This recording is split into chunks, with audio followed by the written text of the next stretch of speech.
Welcome to Public Health on Call, a podcast from the Johns Hopkins Bloomberg School of Public Health, where we bring evidence, experience, and perspective to make sense of today's leading health challenges.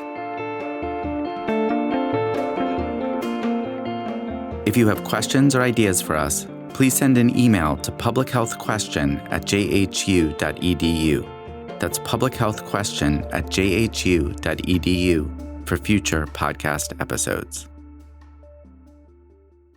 Hi, I'm Lindsay Smith Rogers, producer of Public Health on Call. Last fall, we partnered with the Stoop Storytelling Series to present an evening of stories about the personal impacts of public health. We're releasing some of those recorded stories as a series, and today, in part 2, we hear from 2 storytellers.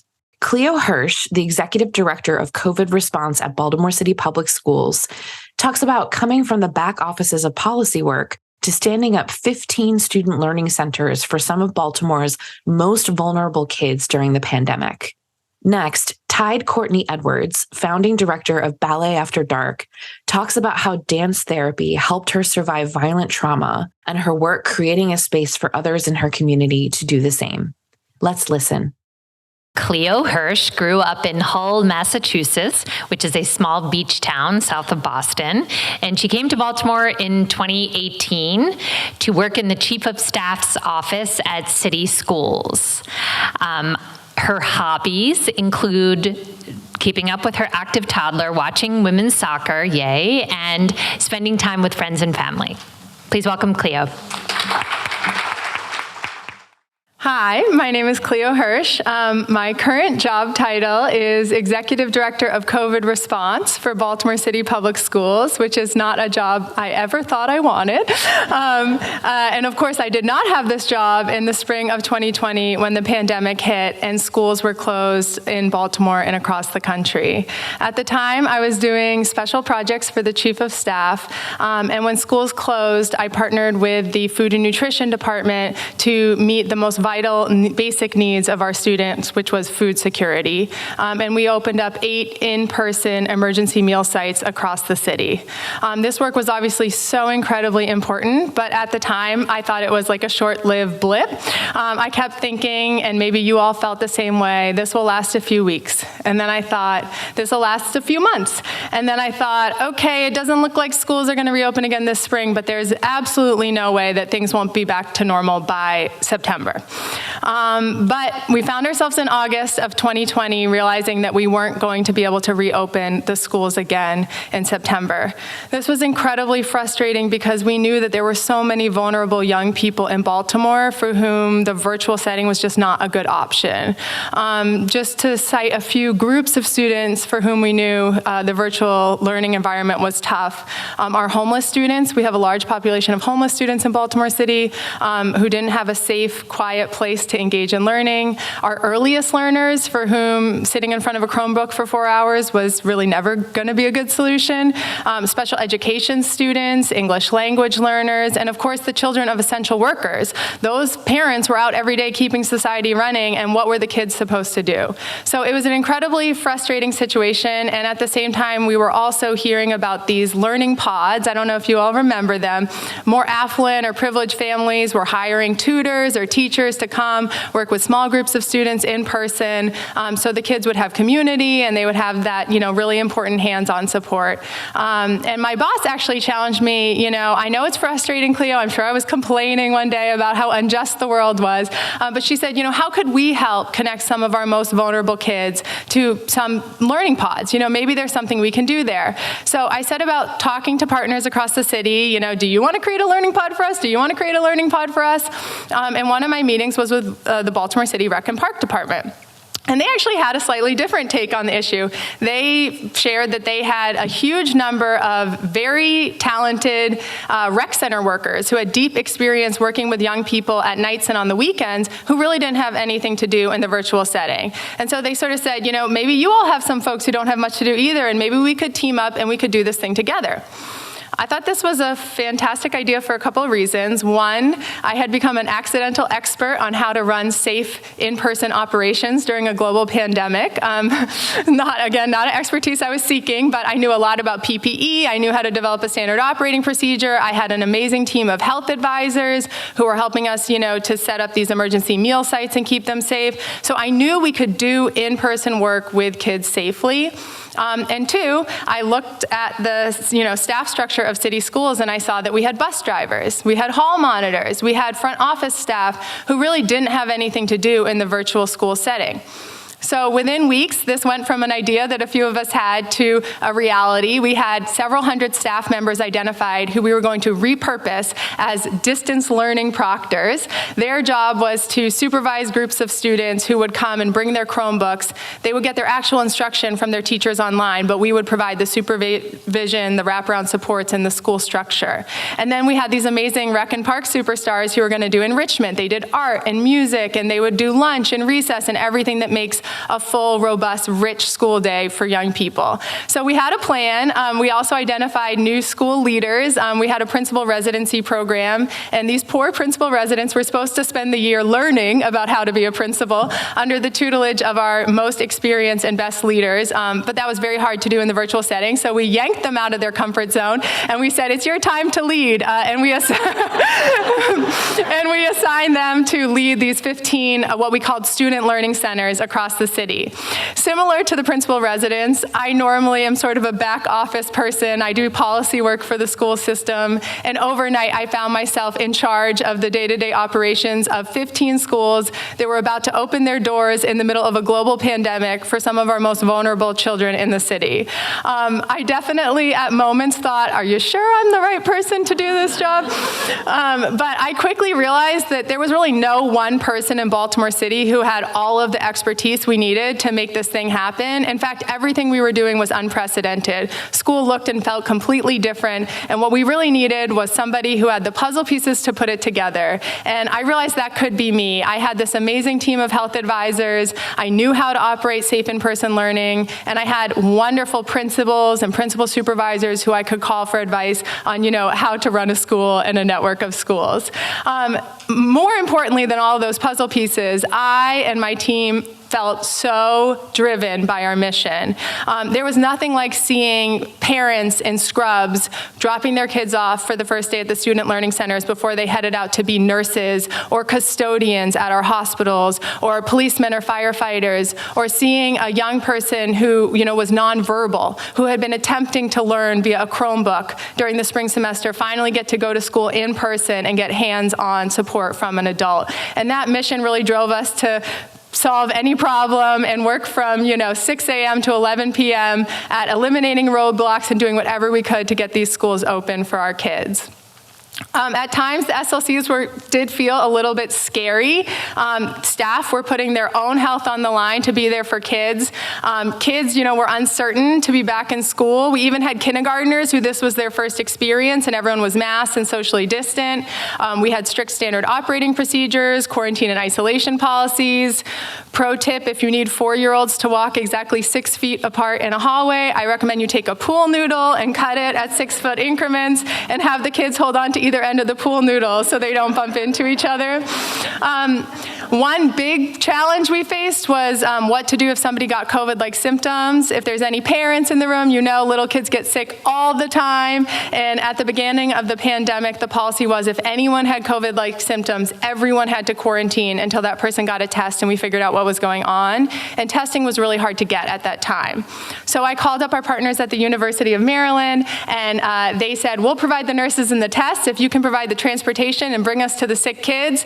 And that's exactly what we did. We picked them up in school buses and school vans every day, and we drove them around the city, and we tested, little Johnny who was coughing and his classmates, so we could quickly get a result and get kids back into school. That alleviated a lot of people's anxiety, including my own. I was actually pregnant while I was doing all of this, and worried about my own health, and really, really empathized and resonated with the staff at the SLCs who were also worried about their own health. So this access to testing was crucial, and I actually believe we were one of the first districts in the country to develop an in-school COVID testing program. Yes. while there was all kinds of serious challenges to overcome and SOPs to write and quarantine policies to develop, at the end of the day, the SLCs were just schools. So we figured out ways to celebrate staff and students. We had Halloween parties. We even figured out how to have school dances, although what we did is we put hula hoops down exactly 6 feet apart on the dance floor, which was also the school gym, and each kid had to dance in their own little hula hoop spotlight. So it was a little goofy, but there was really no challenge that we weren't willing to, try to figure out a new solution to and overcome together. The biggest takeaway for me from this experience was just how empowering and exciting it was to see adults, really sacrifice and put their own needs aside to come together and wrap their arms around our most vulnerable kids. And my entire experience leading COVID response in Baltimore City during this pandemic has been that experience. There's been no challenge that I haven't seen adults being willing to come together across city agencies, across roles, across job titles, whatever the traditional expectations and barriers are, folks have come together to get the job done. And I think that is really a bright spot for the future of Baltimore. So thank you. Okay, so we've come to our final storyteller of the evening. Tide Courtney Edwards is founder and director of Ballet After Dark. She has been dancing since the age of 3. She is a graduate of the Baltimore School for the Arts, and she's trained with major troupes such as the Alvin Ailey American Dance Theater and the Dance Theater of Harlem. Ballet After Dark recently performed during the audition segment of the NBC reality TV show America's Got Talent. And she's on our stage, so please welcome Tide Courtney. Thanks for having me. I'm Tide Courtney. I'm the founding director of Ballet After Dark. We are an organization that provides trauma-informed care, dance therapy, holistic resources, and somatic interventions to youth and women impacted by various levels of trauma and violence in Baltimore City, with an emphasis on prioritizing and amplifying healing for Black and Brown community members. We define trauma-informed as languages, practices, activities, and trainings that understand the effects and symptoms of trauma, allowing us to provide resources that lessen the possibility of triggering survivors of re-traumatization. My journey with healing began after crawling out of the woods after surviving a rape.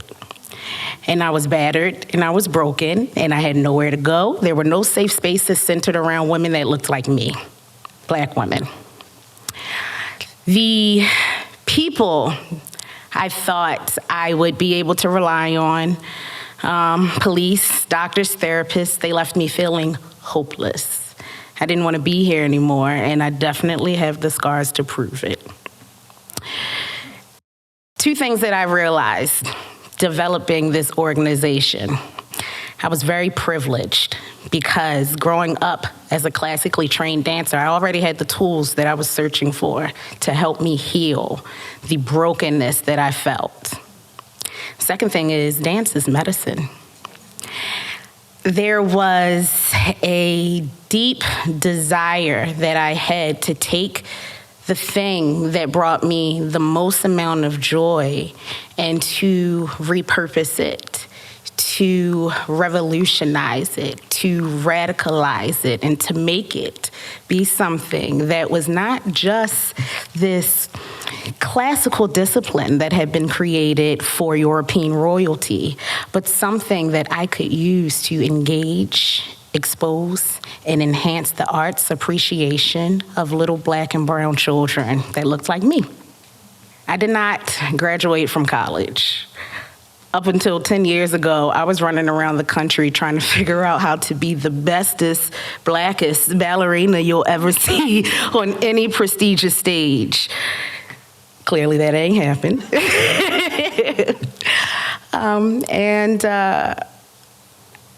When I came out of the hospital, it was only me. It was just my pain, and it was the forced solitude that I was making myself experience. I was so lonely, so hurt, so confused, so lost. And the one thing that I really wanted to find, the one thing that I really wanted to have again was just joy.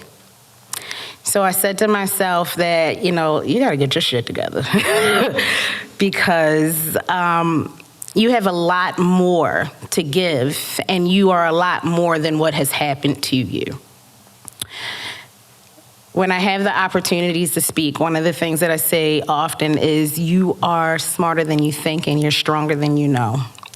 The one thing I carried with me when developing this organization was remembering how it felt to be told by unfriendly law enforcement agencies and uninterested mental health agencies, well, just go click on the link. Well, here's the brochure. Well, did you schedule your appointment virtually without there being any type of bedside manner, any type of interest in helping me reconnect with elements of myself that I knew were gone forever, such as joy and sensuality? Throughout my research, mind you, not a college graduate, but I started to realize that dance activity and training were directly connected to the body's emotional interplay, which meant that it was a fundamental form of expression. It's proven through scholarly articles that are published that it has been helpful with releasing trauma stored in the body. So where is the place for me to go to access that? Why isn't that an option for me? Why isn't that a resource for me? And not for me, but others who have been impacted by the same type of violence and trauma that I survived. Where are we supposed to go? So if you build it, they come. And that's what I did. almost 10 years later, our core programming has grown to include the Black Swan Dance Therapy Cohort, which provides resources to community members 5 to 18 years old. They're introduced to a weekly dance therapy and open dance style class, yoga clinics, mental health resources. We have teen ambassador programs. We have swim clinics now. We have yoga clinics. We have mental health partnerships, referral partnerships, local and national, that include not only the Baltimore City of the Public Social Services, but the Me Too movement as well. I say all that to say, this was not my vision. This was not what I was working towards at all. But what it did was open my mind up to just how impactful the resource was that I created, and to also see how highly sought out this type of resource was. I could never have anticipated that trauma-informed dance therapy would be so highly sought after. I was not prepared for the response. I was not prepared to receive emails from women and children in India and Tokyo and Australia and Kenya asking me where Ballet After Dark was in their city, their country. I was not prepared. It's amazing how just having the interest in yourself, wanting to reprocess, rebuild, and reclaim the relationship with yourself will force you to take up space in ways where not only am I the ballet lady here, affectionately, but I have grown into this beacon of hope for survivors who have also contemplated whether or not the journey of healing after survival is worth it.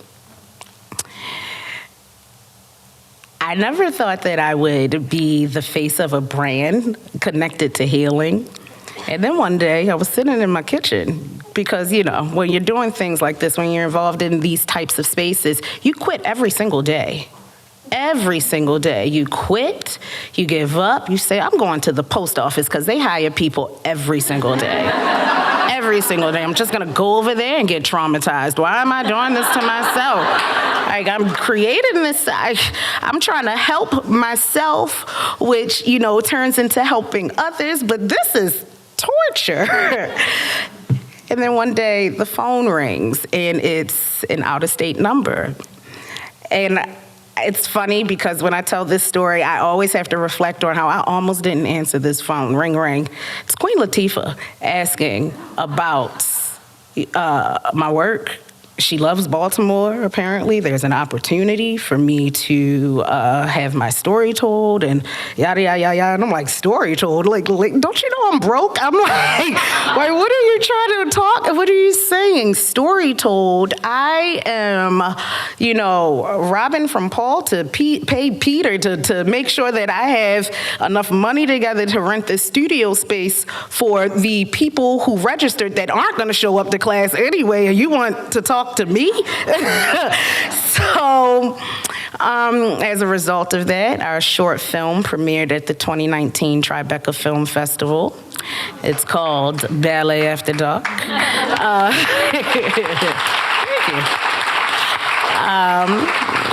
We also were able to have 2 television network premieres, one in 2020 on BET Network, and then in 2021 on the OWN Network, which was hosted by Oprah, and she said my name, y'all, which is a huge, I don't know about y'all, but that's a big deal for me. Then having the opportunity to take my kids to the world's largest talent show, to have an opportunity for their voices to be heard, to have an opportunity for people to see what comes from Baltimore. There is a lot of profit and pain, and my city has a lot of it.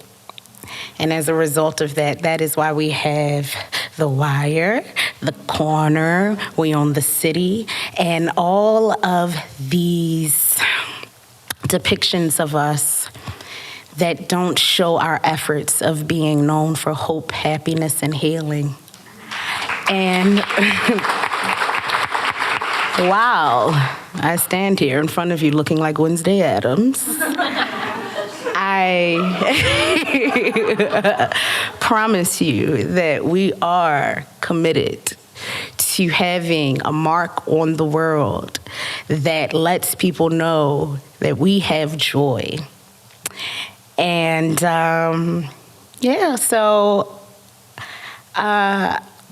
this has been a very interesting journey, to know that I have gone from scraping pennies together to get to auditions in New York, to save for plane tickets, to get to Vegas, to hear no over and over again, to having to take jobs in nonprofit sectors to learn how to write a grant so that I could fund my program, to understand how to walk into spaces with donors and speak their language so someone would take me seriously enough to donate to my program. And 8 years later, I stand here in front of you proudly able to share that we've provided resources to over 400 youth and women in Baltimore City through our cohort programming and our community engagement events.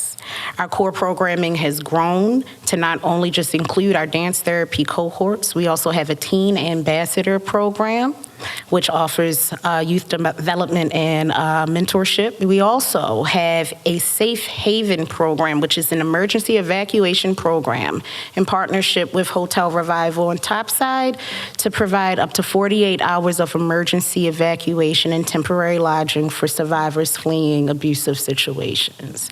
I'm busy. I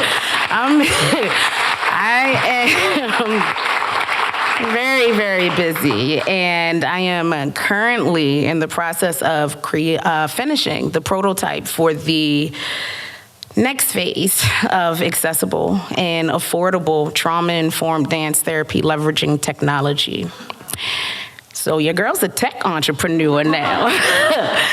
And if there is anything that I can say to survivors or victims, however you choose to identify, is that the space is here for you now.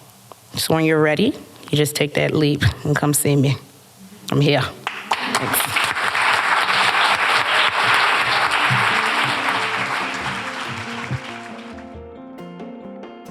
Public Health on Call is a podcast from the Johns Hopkins Bloomberg School of Public Health, produced by Joshua Sharfstein, Lindsay Smith Rogers, and Stephanie Desmond.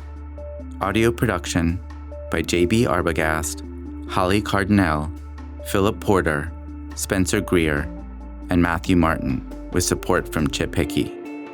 Distribution by Nick Moran. Production support from Catherine Ricardo. Social media run by Grace Fernandez and Shian Briscoe.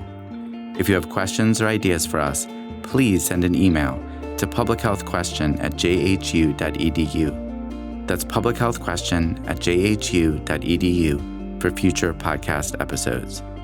Thank you for listening.